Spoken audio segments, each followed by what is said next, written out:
నమస్తే welcome to Kaiser news. So మనం ఇప్పుడు హైదరాబాద్ హిమాయత్ నగర్ లో ఉన్నాం. సిపిఐ పార్టీ ఆధ్వర్యంలో పెంచిన డీజిల్ పెట్రోల్ గ్యాస్ రేట్లను తగ్గించాలి, ఇది కరెక్ట్ కాదు, సామాన్యులకి భారం పడుతుంది అని చెప్పేసి సిపిఐ పార్టీ ఆధ్వర్యంలో చిన్నపాటి ర్యాలీ నిర్వహిస్తున్నారు. సో సిపిఐ పార్టీ నాయకులతో మాట్లాడించే ప్రయత్నం మనం చేద్దాం.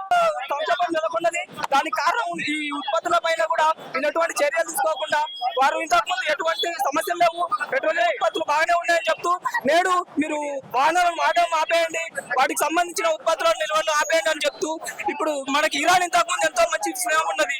ఇరాన్ ప్రభుత్వం మన కోసం అక్కడి నుంచి పెట్రోలియం ఉత్పత్తులు పంపిస్తున్నా కానీ ఇరాన్ కి సపోర్ట్ చేయకుండా ఇప్పుడు ఇక్కడ ఉన్న బీజేపీ ప్రభుత్వం మోడీ వాళ్ళు కేవలం కార్పొరేట్ వ్యక్తుల కోసం మాత్రమే, కార్పొరేట్ సంబంధించి వాళ్ళ కోసం మాత్రమే పని చేస్తున్న సందర్భం మనం చూస్తున్నాం. ఈ దేశంలో కోసం మేము ఏదో చేస్తాం, మేము హిందువుల రక్షణ చెప్తున్నారు. హిందువుల కోసం మరి ఈ రోజు వాళ్ళు నడ్డీలో కొడుతున్నారు. వాళ్ళ కోసం మరి గ్యాస్ సిలిండర్ 500కి ఇవ్వమనండి, గ్యాస్ ఉత్పత్తులు వాళ్ళ కోసం 500కి ఇవ్వమని చెప్పండి. హిందువుల కోసమే వీళ్ళుంటే, హిందువుల కోసమే వీళ్ళు వాళ్ళని రక్షించడం కోసమే ఉంటే ఈ రోజు సామాన్య ప్రజలు ఎందుకని కనీసం 3 పూటలు తిండి తినడానికి లేదు, ఇప్పుడు గ్యాస్ సిలిండర్ లేదు, మేము ఉద్యోగాలు లేనప్పటి పరిస్థితుల్లో ఇప్పుడు బిజినెస్ పెట్టుకొని ఏదో చేయాలనుకుంటే అప్పుడు గ్యాస్ సిలిండర్ లేక కనీసం మేము పెట్టుకున్న బిజినెస్ కూడా రన్ కాని పరిస్థితుల్లో ఈ రోజు ఈ దేశంలో యువత ఉన్నారు. దాదాపు 90% ఉన్న యువత ఈ దేశంలో నిరుద్యోగంతో ఉన్నారు. వాళ్ళు పెట్టుకునే బిజినెస్ కూడా ఇప్పుడు ఏం లేవు, గ్యాస్ సిలిండర్లే అందుబాటులో లేనప్పుడు మళ్ళీ కట్టెల పైన పోమని చెప్పి ఈ ప్రభుత్వం చెప్తారు. కట్టెల పైన వాడుకునే స్థితిలో ఉన్నారా? కనీసం మోడీ కామన్ సెన్స్ ఉండదు, చదువుకున్నా అని తెలుస్తుంది విషయం. వాడు చదువుకోలేదు, ఆ యూనియన్ మినిస్ట్రీ మొత్తం చదువుకునే పెడితే ఏం తెలుస్తుందండి? చదువుకుంటే ప్రజలకు బాధ తెలుస్తుంది. అసలు బీజేపీ అంటే పేద ప్రజల కోసం పనిచేస్తుంది, సబ్సిడీ కూడా ఇస్తున్నాం కదా. అవును, పేద ప్రజల కోసం పని చేస్తున్న వాళ్ళైతే మరి గ్యాస్ సిలిండర్ ధరలు పెంచుతుంటే వాళ్ళు ఏం చేస్తారండి? వాళ్ళు తక్కువగా ఇవ్వాల, ప్రజల కోసం మాత్రమే ఉంటే ప్రజల యొక్క సేవ్ క్లాస్ వాళ్ళైతే ప్రజలకు ఉంటున్నాయి. ఇప్పుడు ఈ గ్యాస్ సిలిండర్ దాదాపు 3000 రూపాయలు చేసిన డొమెస్టిక్, వాటికి సంబంధించి మరి తగ్గించమనండి. ప్రజలకు వీళ్ళు మంచి చేస్తామనుకున్నప్పుడు ప్రజలకు ప్రతిదీ అందుబాటులో ఉంచండి. ఎందుకని వారు నడ్డీలో కొడుతున్నారు?